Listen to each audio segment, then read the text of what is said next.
নিজের ছাদ থাকতেও ছাদ ব্যবহার করতে পারি না, কেন বলো তো? চলো তোমাদেরকে সাথে সব কিছুই শেয়ার করব। শুভ সকাল বন্ধুরা, কেমন আছো তোমরা সবাই? অনেক দিন বাদে আবার ভিডিও নিয়ে চলে এলাম। ভিডিওটাকে স্কিপ করবে না, পুরোটা দেখার অনুরোধ করলাম। সকালবেলা যা আমাদের ঘরের বউদের গৃহবধূদের আশিপাশি কাজকর্ম থাকে সেইগুলো সব হয়ে গেছে। যেমন উঠোন ঝাঁট দেওয়া, বাসন মাজা, চা খাওয়া, এসব হয়ে গেছে। আর মেয়ে একটু ঘুম থেকে একটু লেট করে ওঠে, ওই জন্যে বিছানাটাও একটু লেট করে তুলি, কারণ ও সকালে পড়া থাকে না তো। আর ওই জন্য একটু বেলা করে ঘুমোই, ও একটু ঘুমোতে ভালোবাসে, একটু বেলা করে ঘুমোই আর ডাকি না। সারাদিন তো শুতে পারে না, এই সকালবেলা এইটুকুনি যা 8টা পর্যন্ত শুয়ে থাকে। তা ও উঠে ব্রাশ করতে গেল, ও যে চাটা খায় না। আর আমার একার জন্যই চা খাওয়া হয়, চা কেউ খায় না আমাদের বাড়িতে, আমি একাই চা খাই। তা আমি চা খেয়ে নিলাম, তারপর ওকে ডাকলাম। তো এদিকেও বিরাস করছে, আর এদিকে আমি চলে এলাম ঘরটা পরিষ্কার করতে। জামা কাপড়গুলো সব খাটের উপরে দিয়ে রেখেছিলাম। এখন তো একটানা বৃষ্টি হচ্ছে, বৃষ্টির জন্যে একটা জামা কাপড় শুকোচ্ছে না। আর নিচেই দিয়ে রাখলে না একটু হাওয়া টাওয়া পড়ে না, ছাদে দিলে তাও একটু হাওয়ায় আসায়, আর নিচেই দিলে একদম একটু হাওয়া লাগে না, আসায় না। কেন বললাম বলো তো? ছাদ থাকতেও ব্যবহার করতে পারি না, পায়রার উৎপাতে এত পরিমাণে পায়রা বেড়ে গেছে না সিঁড়ির পর্দায়, মানে উঠতেই পারি না। যদি উঠেছি তেমন ছটপট ছটপট করে সব পায়রাগুন এদিক ওদিক দৌড়বে। আর পায়রাটা পটিতে এত নোংরা করেছে সিঁড়ির পাতটা, পায়রা একদম ছাদটা আমরা ব্যবহার করতে পারছি না। গরমকাল যখন শীতকাল ছিল তখন ব্যবহার করতাম, প্রতিদিন ওটা নামা হতো অনেকবার করে, তখন আবার পায়রা কম ছিল। আর এখন গরমকাল পড়ে গেছে, ছাদ ব্যবহার করি না তো, এখন অনেক পায়রা হয়ে গেছে। তা কী করবো, ভিজে জামা কাপড় ওই খাটের ছত্রিতে দিয়ে রাখি, পাখার হাওয়ায় যেইটুকুনি পারে শোকায়। আবার পরের দিন যদি আকাশে একটু পরিষ্কার হয়, রোদ্দুর ওঠে, আবার ফাঁকে দিই। যেমন আজকে দেখছি আকাশটা বেশ একটু পরিষ্কার হয়েছে, রোদ্দুর উঠছে, জামা কাপড়গুলো তুলে আবার সব একটু রোদ্দুরে দিলাম, যা একটু গরম হবে। শুকিয়ে গেছি তবু একটু পাখার হাওয়ায় শুকোনো আর রোদ্দুরে শুকোনো অনেকটা আলাদা হয়। তোমাদের সাথে গল্প করতে করতেই বিছানাটা সুন্দর করে চাদরটাকে চারকোনা ভালো করে গুঁজে দিয়ে পেতে বিছানাটা ঝেড়ে নিলাম। আর আমার এখানে ডবল চাদর পাতা, তোমরা দেখেছো। কেন বলো তো? বিছানার তোষকটা না একদম ছিঁড়ে গেছে।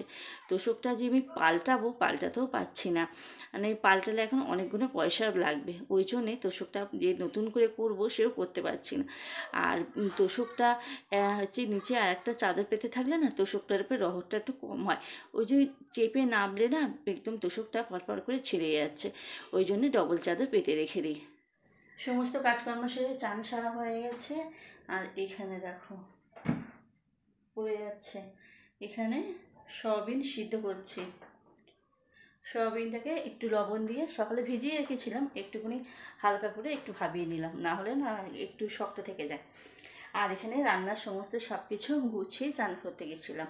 তাহলে সব কিছু গুছিয়ে গেলে গ্যাসে তো এসে ঝপঝপ করে বসিয়ে দেবো, দিয়ে আমি কাজে বসে যাবো, ওই ভাবলাম। তো চলো তোমাদেরকে একটু ব্যাক ক্যামেরা করে দেখিয়ে দিই এখানে রান্নার কী জোগাড় করলাম।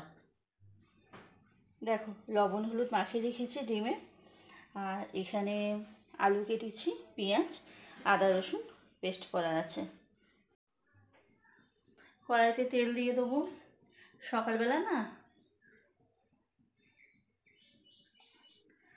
সকালবেলা মেয়ের জন্য একটা আলু ভেজে দিয়েছিলাম, ও খেয়ে ভাত খেয়ে গেল, তো ওই কড়াতেই করে নেবো। ভাবছি যে ওই কড়াতে করলে তো আলু ভাজা তো একটু একটু লেগে গেছে, আবার ডিম দিলে উঠবে কিনা। অনেক দিন বাদে এইভাবে ক্যামেরা নিয়ে ভিডিও শুরু করলাম, কাজের ব্যস্ততায় ভিডিও করাই হচ্ছে না। ভাবছি যে ভিডিও করবো, আজ থেকে শুরু করবো, কাল থেকে শুরু করবো, ওরকম করতে করতে আজকাল করতে করতে কালেই খাচ্ছে, আজকাল আর হচ্ছে না। ভাবলাম না, আজকে থেকে শুরুই করে ফেলি। তেলটা গরম হোক, তারপরে ডিমগুলো দিয়ে একটু ভেজে নেবো। সয়াবিন আলুটা শুধুই করতাম, এবারে 3টে ডিম সেদ্ধ দিয়ে দিয়েছিলাম, যে ডিম সেদ্ধ দেবো দুপুরবেলা, সয়াবিন আলুর তরকারিতে ডিম সেদ্ধ দিয়ে খাওয়া হবে। এবার তারপর দেখছি কালকে 2খানা ডিম রয়েছে, যে ডিম সেদ্ধ করবো, ওই জন্য ভাবলাম একেবারে একটু ভেজে আদা রসুন বেটে একেবারে সয়াবিনের সাথে তরকারি করে ফেলি। না হলে এমনি একটু সয়াবিনটা আদা করে দিয়ে একটু তরকারি করতাম শুধু। তেলটা গরম হয়ে গেছে, দাও ডিমটা দিই।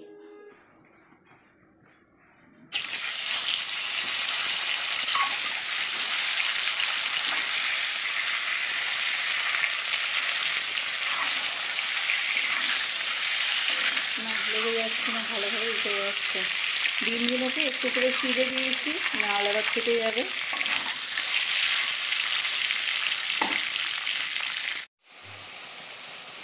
দেখো সমস্ত সব কিছু মশলা দিয়ে একটু কষিয়ে নিলাম। এবারে এগুলো দিয়ে দেবো। এটা ভাজার সময় আর হলুদ দেওয়া হয়নি, ওই জন্য কেমন সাদা হয়ে রয়েছে। লবণ দিয়ে একটু ভেজে নিয়েছি। এবার একটু কষিয়ে জল দেবো। ডিমগুলো একটু পরে দেবো, ডিমগুলো এখন দিলে খুন্তিতে লেগে ডিমগুলো ভেঙে যাবে। একটু কষিয়ে নিই আগে।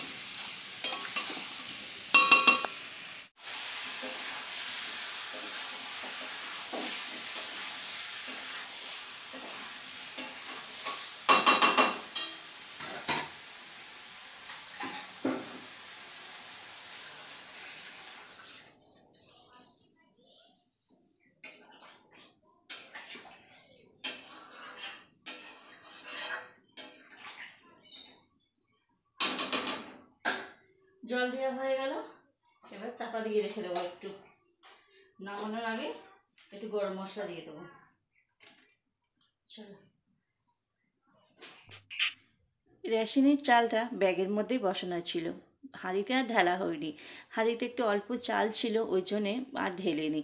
হাঁড়ির চালটা ফুরোলো, তারপর হচ্ছে এই চালটা ঢেললাম। চালটা খুব সুন্দর চাল দিয়েছে রেশনের। এবারে তা হাঁড়িতে তো পুরো চালটা ধরবে না, ওই জন্য আবার একটা ছোটো হাঁড়িতে রাখলাম। আর প্রতিদিন খাওয়া হচ্ছে তো অসুবিধা নেই। হাঁড়িটা এখন আমার এমনি 2-3খানা হাঁড়ি আছে, ছোটো হাঁড়িতেই ভাত করি, এত বড় বড় হাঁড়ি ব্যবহার করি না। যখন লোকজন আসে তখন এগুলো 1 কেজি 1.5 কেজি, এটা মনে হয় 1.5 কেজি হাঁড়ি, ওই চালের হাঁড়ি। এত তো লাগে না আমার 500 কি 600 চাল রান্না করলে আমার হয়ে যায়। ওই জন্য আমার বাকিটা চাল এর মধ্যেই ঢেলে রেখে দিলাম। দিয়ে এবার এই উপরেরটার থেকেই এখন প্রতিদিন খাবো, এইটা আগে শেষ করি। কি পরিমাণে গরম পড়েছে। ওদিকে তরকারিটা দেখো চাপা দিয়ে দিয়েছি, হচ্ছে হোক। আর এখানে কটা বাসন বেরোবে, বাসনগুলোকে একেবারে এখন এই যে রান্না করতে করতে অল্প কটা বাসন বেরিয়ে গেছে, বাসনগুলোকে এখন একটু মাজবো। এমনি সকালবেলার এই যে বাসন কুসন সব রয়েছে, টেবিলটা পুঁজবো, বাসনগুলোকে হুড় করবো, অনেক কাজকর্ম রয়েছে। আর এই ব্যাগে রয়েছে আটা, দেখা যাচ্ছে এই দেখো আটা রয়েছে। আটাগুলোকে একটা বালতির মধ্যে রাখবো, রেখে ব্যাগগুলোকে পরিষ্কার করব। তাহলে চলো তোমাদের সাথে আবার পরে কথা বলবো। এখন 5টা বাজে, মেয়ে বাড়ি এসেছি, মেয়ের জন্য ভাত বেড়ে দিয়েছি। আমি আগে খেয়ে নিয়েছি, ওর ভাতটা দিয়ে দিলাম, ও খেয়ে নেবে এখন। চলো আবার পরে আসছি। শুভ সন্ধ্যা বন্ধুরা। এখন কটা বাজে? ওই 7:30 মতন বাজে। এখন রুটি করতে এসেছি। এটা ময়দা দিয়ে রুটি করছি। ময়দার রুটি একটু শক্তই হয়, আরও আমি চাটুতে করছি তো আর একটু শক্ত হয়ে যাবে। রুটিটাকে করার পরে না একটু ঠান্ডা জলে রুটিটা ভিজিয়ে একটু ওই ভিজিয়ে আমার সঙ্গে সঙ্গে তুলে ফেলেছি। এই পুইটুকু একটু ধুয়ে নিয়েছি, ধুয়ে নিয়ে আবার রুটিটাকে দুমড়ে জল ছড়াতে রেখে দিলে না ও রুটিটা একটু নরম হয়। আর আমি তো গ্যাসে দিই না, গ্যাসে দিলে কি বলো তো, গ্যাসটা খেতে চায় না কেউ। ও বলে কি যে রুটির গ্যাসটা পড়ে, ওই জন্য কেউ খেতে চায় না। ওই জন্য আমি এই চাটুতে দিয়েই চেপে চেপে ফলিয়ে নিই। তা ভালোই ফোলে, খারাপ ফোলে না। ঠেসা বিনে ফোলা, ঠেসাটা যেদিনকে একটু ভালো হয় সেদিনকে একটু ভালোই ফোলে। তা আমি একটু হালকা গরম জল করে নিয়েছিলাম, নিয়ে ময়দাটাকে মেখে নিয়েছি। তা খারাপ ফুলির প্রত্যেকটা রুটি ভালো ফুলেছে। তা এদিকে আমার রুটি করা হয়ে গেছে। আর রাত্রিবেলা মেয়ে আর আমি দুজনে মিলে এখন রুটিটা খেয়ে নেব। তাহলে চলো বন্ধুরা, আজকের ভিডিওটা এখানেই শেষ করছি। কেমন লাগলো অবশ্যই কমেন্ট করে জানাবে, ভালো লাগলে একটা লাইক কমেন্ট করে পাশে থাকবে। টাটা, শুভরাত্রি।